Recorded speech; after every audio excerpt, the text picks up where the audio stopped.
Naghang loading ba ang cellphone nyo dahil sa mga website na mayroong dalang virus? So, ito yung gawin nyo. Punta lang kayo sa Chrome.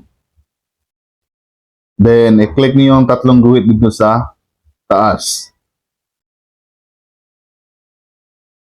Then, settings.